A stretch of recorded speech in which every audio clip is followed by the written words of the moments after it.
Hey guys, Old Guy Gaming here, back again with another MTG Arena video, and tonight we're going to be doing tips and tricks for new Arena players. So, one of the things I see an awful lot in my comment section is my channel seems to attract a lot of new players to the game, either old grizzled veterans like myself with a little bit of silver here and here who are returning to the game and want to be able to play online. It's okay, I'm not offending you. I'm trying not to offend you guys. I'm one of you. We all smile together at our age. Older guys that played way back in the day and want to get back into the game and think that Arena is a really great way to do so, which it is, or new players to Magic in general who also want to play Arena, or just flat out new players who have never touched the game before. And I get a lot of questions in my comment sections on how do I do this? How do I do that? What's the best way to do this? So instead of leaving all of those in the comment sections, I figured I'd do this in a comprehensive tips and tricks video to be able to answer, hopefully, most of your questions in this video. Before we go on too far, though, I do want to take the moment to say, if you do enjoy the content, if you found this and you're brand new and you like what you're seeing here and I've earned it, by all means, subscribe to the channel. It really does help out the channel. Like this video while you're at it. It'd be super helpful. All right, so let's kind of get into this one. Where to begin when playing Magic the Gathering Arena? So the very first piece of advice I'm going to give, and I'm actually going to switch over to the user interface for this one, because my first piece of advice is play the tutorials. So I'm going to go down and scroll down to one of these decks. These are some of the original, oh wow, I think they still have this? Yeah, they should. Some of the old starter decks.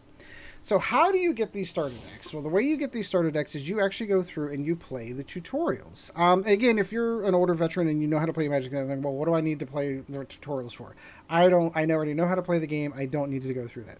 I disagree strongly with that statement. And the reason for that is playing the tutorial track is going to get you free decks. That's right, free cards. And these aren't your dad's welcome decks. These are actually semi-decent decks that actually have mythics, they have rares, and they have some good ones. Now granted, you're probably only going to get one copy of a good rare or one copy of a good mythic, but it will give you a good solid base for some of the more common and uncommon staples in standard at the time. So that is easily the best thing that you can do when you start into the game. And these decks are going to be, again, if you're starting off the track for Arena, we're going to take a moment to say that we're going to go down the free-to-play method. I know if you're blessed enough that you can be able to do so, and you're willing to put the money into it, the answer to a lot of the questions that are going to be asked in this video is going to be spend money, buy gems, buy packs, get the stuff that you need. Those are your answers. But I suspect that most of the people that I'm seeing in my comment sections don't want to do that. They'd rather go the free-to-pay method, or free-to-play. That was maybe a Freudian slip.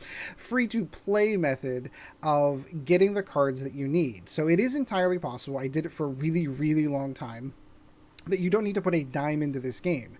You do need to be diligent. You do need to grind, and having cards is going to be super important to being able to do that, because you're going to want to be able to get those wins whenever you need them to start getting some of the gold that we're getting into. So the tutorial track will help you with that. At the end of the tutorial track, you're going to get, I think it's like 5 or even 10 decks at this point. I've not run the tutorial track in a long time myself, so don't quote me on it. And depending on the time that you're watching this video, it could have changed. But I believe you end up with 10 decks that give you a good starting stable of cards to work with. So what you're seeing here on the screen is just one of those decks that yours giving out for the starter decks. I think this is an older one, but you're not just getting like your welcome decks where these are just junk cards. Like Crawl Harpooner, and back in its day, was a pretty much a staple in its meta. Again, Assassin's Trophy, you're getting a rare. Find Finality, you're getting a rare. A lot of these are common and uncommon cards. Midnight Reaper, you're getting a rare. And I think they always end up with at least one mythic in some of these. Yeah, there we go. The Underrealm Lich. Now, I'm not saying that Underrealm Lich was, of course, a staple mythic for standard in its day. It wasn't. You're not going to get all of the best cards, or where you do get some really good cards, you're going to get one copy of it. But it will get you started in the game with some decent cards to play with. So there's really no reason not to do it. The other benefit, of course, is that as you're getting into the game and you're starting to learn how to play on Arena, if this is the first time touching it, it will give you the opportunity to get used to the UI, or the user interface, where to click, how to find things. It'll give you those first 10 to 15 games of just getting used to the environment. So highly recommend, piece of advice number 1, do the tutorials. The second question I always get, without doubt, the biggest question I get all the time. How do I get the cards I want to play in my deck? So, unlike other forms of Magic like Paper or even MTGO, Magic the Gathering Arena does not have a buy a card system per se. You can't toss a bunch of money into the game and guarantee to get every single card that you want. There is no monetary exchange directly for cards, which is a blessing and a curse in Arena. The only way that you can do it is through wild cards. Wild cards, for all intents and purposes, are any card in the game. Absolutely any card in the game based on its rarity level. Common for a common, uncommon for an uncommon, rare, mythic, the whole way down the line. If you have, and I'm going to pick a card completely at random, I'm going to say Shock, which is pretty much a staple in any format that it's ever been in, is a common red card. If you need Shock in a deck, and you have 4 common wild cards, you can trade in those 4 common wild cards for 4 copies of Shock. So that is the way that you get the cards that you need, is through the wild card system. So then that leads to the next question, of course, is, well, how do I get wild cards? So I'm going to go ahead and buy a pack. I'm actually saving up for the next set that's coming out, but I'm going to go ahead and buy a pack to show you how we do that. So right now we're standing in Ikoria Standard at the time of this recording. So how do you get wild cards? Wild cards are received by opening packs. That's how you get your wild cards. So you earn gold, which we'll get to that later down the line on the best ways to earn gold. But you earn your gold, you buy a pack for 1,000 gold. 1,000 gold will buy you 1 pack. The more packs you get, the more you open, the more cards you get, the more opportunities you have for wild cards. There is a ticker that is on the upper right-hand side that shows you how close you are to earning specific wild cards. So, for example, you need to open 6 packs to unlock one of these wild cards. 6 packs get you 1 uncommon wild card and 1 rare. Now, the rare is a little bit different because on the 6th time, that's 1, 2, 3, 4, 5, 6th time that it goes through, it becomes a mythic wild card. So, by opening 36 packs, you will end up with 6 uncommon wild cards, 5 rare wild cards, and 1 mythic rare. And that's pretty much how you earn your wild cards. Opening packs guarantees you wild cards. The other thing that you can find is when you open packs themselves, occasionally they will come in with wild cards as well. That's where your common wild cards come from, and more often than not, I feel like that's where I get a lot of mine. So this is what it looks like to open a pack, in case you've never seen. I was actually hoping that the chance gods would have been good with us, but they weren't. Sometimes you'll find a common wild card just sitting down here in your common. Sometimes you'll find an uncommon here. And occasionally, whenever you flip this one over, you'll end up with a rare or mythic wild card as well. Oh, that did not happen with this video, however. But that is how you earn your wild cards. So if you are looking to get the cards that you need, the answer to your question is you need gold to buy packs, and buying packs gets you wild cards, which gets you the cards that you need. So I know that sounded like a very complicated answer, but what it means is, especially if you're going in from the free-to-play model, you've got to grind. You need to be able to grind out gold every single day, or most days anyway, to be able to get the gold you need to buy packs to get the cards you need. So that moves us on to the next one. How do I get packs and gold? So unfortunately on mine, I picked a bad day of the week, let me tell you, to record this one, because I've completed all of my daily missions, but luckily I snagged a photo from my son's account, who hasn't played a lot recently. Just imagine that this is down here, and this is what your screen will look like. Every single day, you get a brand new daily mission. And these missions range from types of missions. 9 times out of 10, you're going to get one of 2 varieties. And that is the cast X or Y colored spell, 20 of them, or X or Y colored spell, cast 30 of them. These are in the $500 gold and 750 gold variety. You do have an option whenever these come up. I wish I'd taken a photo of this. And every single day you can recycle one of these and try to hit those 750s. I highly recommend always doing that. Doesn't always work. There's a random chance on whether or not you're going to get it, but you really want to get the higher gold value ones for the 750s. The other types of missions, so there's 5 colors in the color tree, so you're going to get all different kinds of combinations for the X, Y, or Z color spells. And we'll get to the best ways to get through those. The other ones that you're going to see are going to be the dropping X number of lands, and the 750 gold land one is 40 lands. That is easily my least favorite because it just takes so much time to go through. I do have a deck built specifically to do that one, which we'll cover. Actually, I have decks built for all of these. And then the other one I think is destroy X number of creatures for your opponent and attack with X number of creatures. So all in all, I think there's a grand total of like 10 different varieties of daily quests that you're going to get. Now, it's important to note that these build up over time. So there are only 3 slots that can be held, and then it stops building up. You just can't walk away from the game for a week and expect that there's going to be 7 of these sitting there. Once you hit your 3rd one, that is where they stop. So ideally, if you're doing the free-to-play model, you would want to log in at least once every 3 days to complete all 3 of your missions. I myself log in every day and spend 20 minutes doing my daily, and then I can hop out. But to each their own. Not everybody has that kind of free time. Sometimes folks only have the weekends and maybe one day of the week to be able to do it. I totally understand that. But that is the recommendation, is if you log on at least once every 3 days and clear your missions out, that is the optimal way to do it. Now, of course, you only get to recycle 1 of these per day, which is where the catch comes in. The ultimate way to do it is to log in every day, try to get your 750, and complete that mission every single day. There are other incentives as well. So, for example, this one here, and hopefully that's showing up. Yeah, that's showing up on the screen. I just wanted to double check. This one here is a daily of gold. So it rewards you with gold for getting wins. So the first win of the day is going to get you 250 gold. I think the next one's 150. It goes to 50. And then it starts going all the way down to the point where it gets down to like 25. And then occasionally you get like a random card throughout the game, usually a common or an uncommon card. Occasionally I have gotten rares and mythics out of it. But for me, once you hit the 5th win for the day, you're pretty much done. The cost benefit ratio for that one at that juncture, like there's like, I think there's 750 gold total available in this pot. And by the time you've gotten your 5th win, you're already at like 575. The remaining 10 wins aren't worth nearly the amount of time, in my opinion, to continue going. So once you have crafted a deck, which again, we'll get to that later, that is a good, consistent winner for you. It doesn't always have to be better than 50-50, but at least you know how to play the deck. You can get the wins. Grind them out to 5 wins a day, which does take a little bit of time sometimes, and then you can log off and you're done for the day.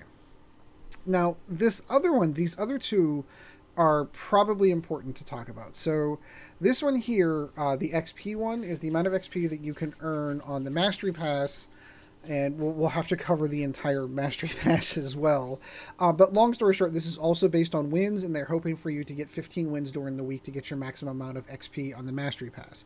We'll visit that here in a second. Well, might as well just do it now. So, the Mastery Pass. As you can tell, I've completed mine for the week, and I still have yet to finish. But I have one more left to do for the day before I decide to sit down with this. This will get you a little bit more XP. So, the Mastery Pass.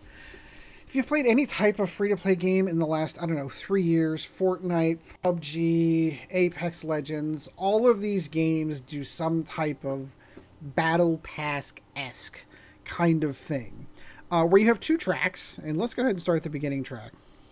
And of course, they show it to you in your face at all points in time, saying, ooh, you want to be on the lower track, because if you just spend X number of dollars with us, look at all the stuff you could have gotten. I have not done that yet. I always save it to the end to do it. But through the Mastery Pass and through earning XP, you gain levels. As you gain levels, you gain packs. Now, what you'll find is this top tree is the free-to-play, and the bottom tree is the full Mastery Pass, the pay-to-win. Again, Freudian slip, the pay as you go. Now, the main difference that you're going to take note of is on the free-to-play. Now, Ikoria was a shorter time period at the time of this recording. Other sets have gone into the early 70s. At a certain point in time, this stops for free-to-play players. There's nothing to be earned on these top levels. So you can legitimately, once you've hit X level, whatever that turns out to be for that particular set, there's nothing more for you to earn. The only way that earning levels does anything for you at all is if you are on the Mastery Pass track. Mastery Pass track adds a whole bunch of stuff to the game, but it also, not only in addition to, as we talked about before, you want to earn gold so that you can get packs, but you also want to earn packs so that you can get wild cards. That's what these are. These are free packs, free gold. And then you get some cool card styles. I'd love to say the fact that I don't care about card styles, because I genuinely don't. A card is a card is a card as far as I'm concerned. Is it cool that you get card styles? Absolutely. Do I play with all the card styles that I've earned over time? Absolutely, because there is a cool factor to it. That's it. That's all it's there. You don't need any of it. But sometimes you get cool stuff like this order, where you get a draft token. Drafts get you into more stuff. Might as well do it. And then, of course, you have these little orbs. And the orbs in the Mastery Trust is, again, it's just strictly cosmetics. It's just card styles that you can earn during the course of a game. Do you need any of that? No. If I were to recommend the Mastery Pass, which, spoiler alert, I do, it is not for the card styles. Card styles are cool. The reasons why I recommend the Mastery Pass are quite simple, is the amount of gold. You also have the option for earning gems, which can also get you into other events that gold will not get you into. But it's also, you can spend gems to buy packs. So this is another way. So those are your options. Those are how you earn your gold. Login, preferably at least once every 3 days to complete your dailies. Get all the gold that you can from there. Earn your experience so that you can at least hit the minimum for the free-to-play model to get all the free packs that you can get out of the system. Play. Get all your wins. That is the ultimate and optimal way to get all the gold that you can. So we talked an awful lot about missions. And we know that each of those missions has a specific, X color or Y color. So how do you do that? For me, personally, what I've done, I have one deck of every color that I consider to be a solid deck, and I play those until I've completed my mission. It's super easy, especially like the 21, you only need to cast 20 spells. You can get that done in 15 minutes.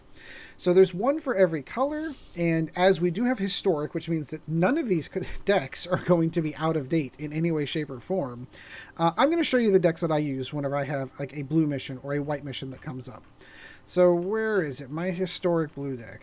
This is a super irritating deck. This is free advice.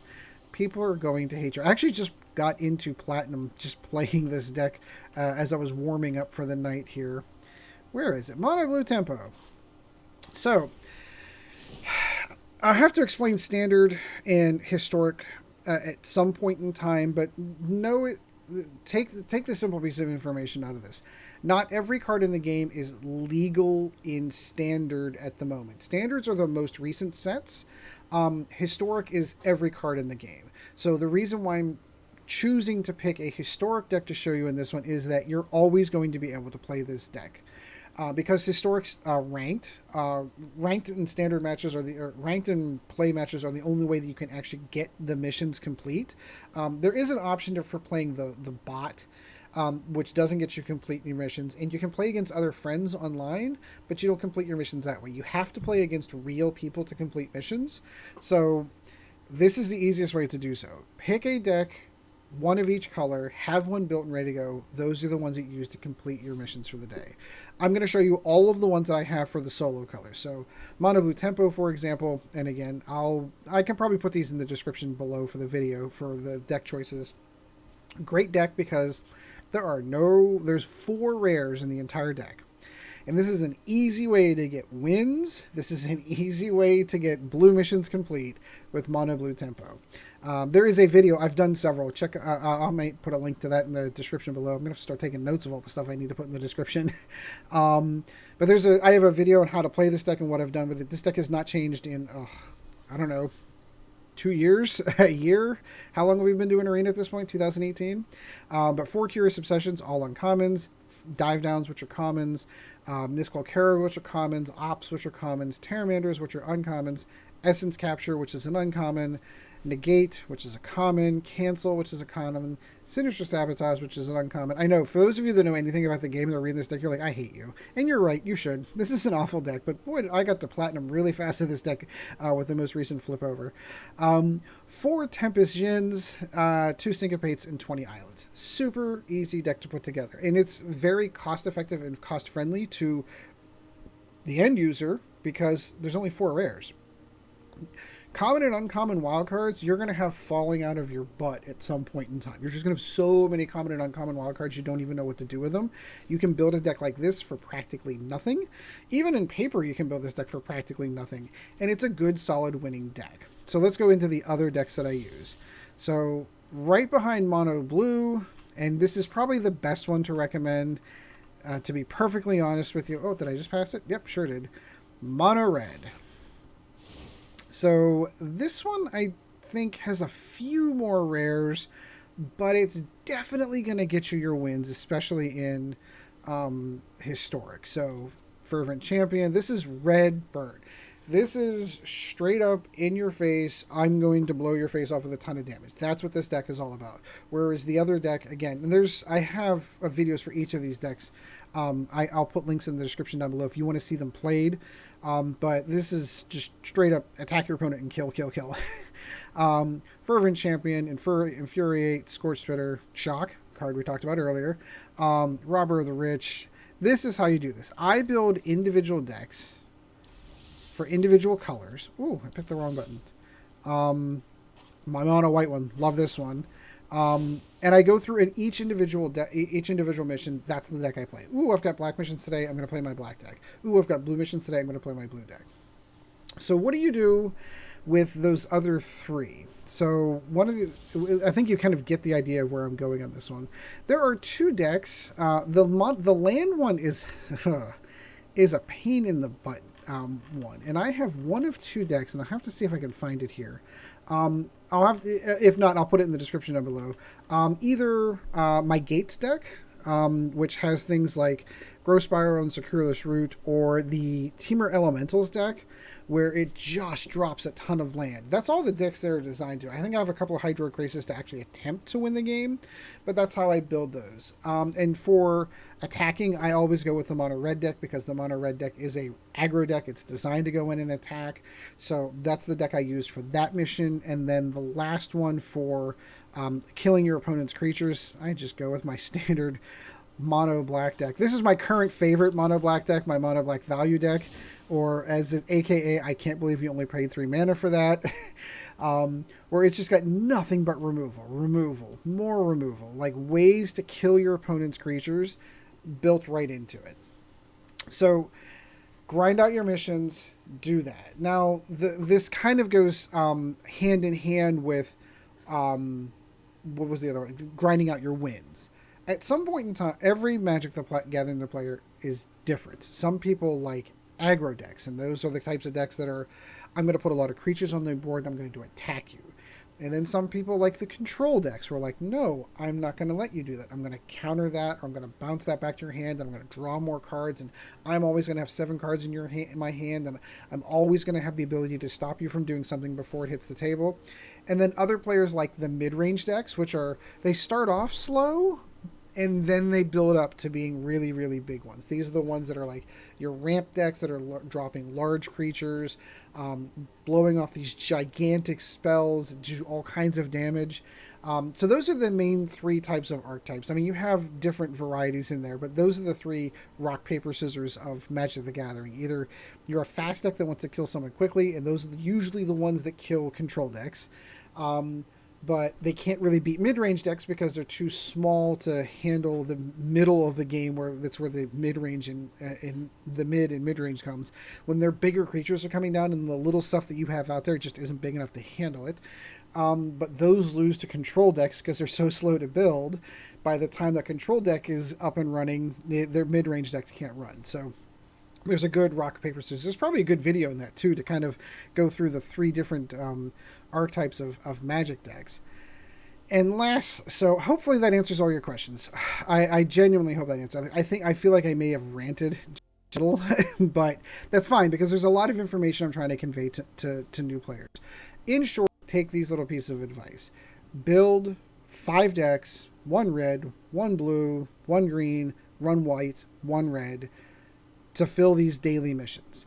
Try to recycle it if you can to get to the 750 instead of the 500. 500 is still okay. 750 is good. If you log on every day and you complete even a 500 gold mission and you get to your 5 wins, that is 1,000 gold. That is a pack. Every single day you can earn yourself a pack. If in the average month in in the year has about 30 days, if you log on every day, that's 30 packs a day. Over the course of 10 months, that's 300 packs. You see where this is kind of going.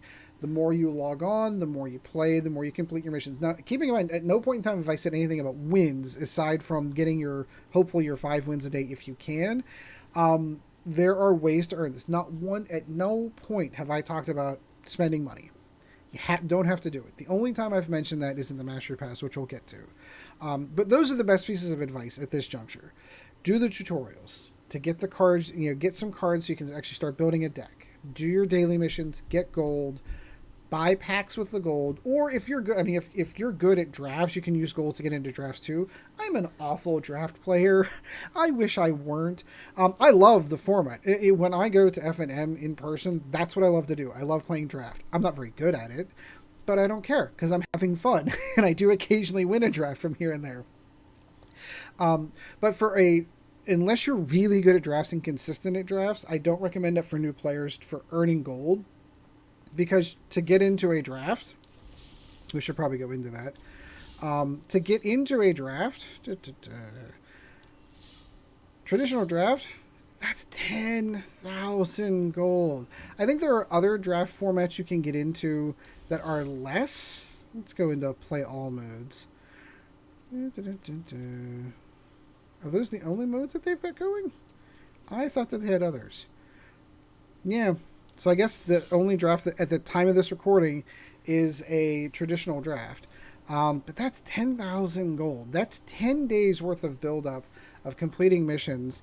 And if you don't do well, you lose it. It's gone. So until you've gotten used to the game, I don't recommend drafts for new players. I'd say enter one if you can. Play, continue to play, have fun, try them out and see what they're like. But I'd be careful until you've gotten used to the idea. There's a lot of strategy videos on how to do well in Magic the Gathering drafts. It's something to be experienced, to be perfectly honest with you. So steer clear of that if you're just starting the game unless you know what you're doing. Just do your dailies, do your grind outs, get the gold, open packs, get the wild cards. Watch your favorite YouTubers. You found me via YouTuber. Find a favorite YouTuber that you enjoy. Look at the deck that they've run. Say, hey, that looks like something I want to play. And build that deck and try it out and play it. So last but not least, up until this point, we have stayed on the whole idea of free-to-play, which is great. I know plenty of people that do it free-to-play and don't put a dime into it. The only thing I will recommend, if you're going to spend any amount of money, is the Mastery Pass. It is 3,400 gems, which is $20 US. I know plenty of people that put $10 a month into Fortnite to do their, whatever their battle pass is. I know plenty of people who do the same thing for Apex, and they're okay with it. I'm okay with it. I have shifted my thought process on the Mastery Pass and whether or not it is or is not worth it. Wizards has kind of toned down at least recently, the value that you get out of here. But even at that, you still end up with a ton of gold, a ton of packs, and you do get some really cool cosmetics if that's important to you. So if you are going to spend just a little bit of money, I think the average season runs, I think this one ran for almost 2.5 months, almost 3 months. So $20 for 3 months for the opportunity to earn more packs, earn more gold, earn gems that you can use to buy even more packs. To me, the dollar value equals out to me. So if you're willing to just put a little bit of cash into the game, I would recommend the Mastery Pass. Don't feel obligated to do so, but again,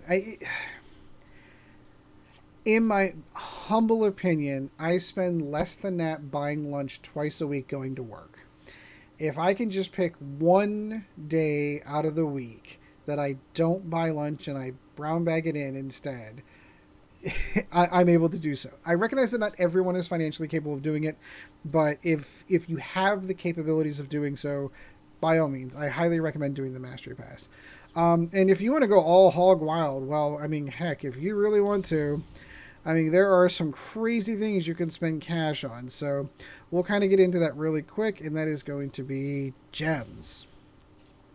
So sometimes they run a new player. Every time they start a new season, there's a little, hey, if you spend $5 here, you can get, you know, almost double the gems you get here, and a couple do those because those are dollar value. Those are pretty good. But I mean, if you really wanted to go bonkers, you could dump $100 cash, and I know plenty of people that have done this. You can bunch for 20,000 gems. Whether you're using those to get into events, like there are certain events, there are some specific events that are only gems only that you can get into. So yeah, and those are usually the higher end drafts. Standard play, like there's no fee whatsoever. If I want to go in and play a game right now, there is no fee to just jump into a game at all. There's the rest of them. But if I want to get into some of these events like the quick drafts or any of these, I wonder what the quick draft runs. Let's see what that runs. That's the one I was looking for, the quick draft ones.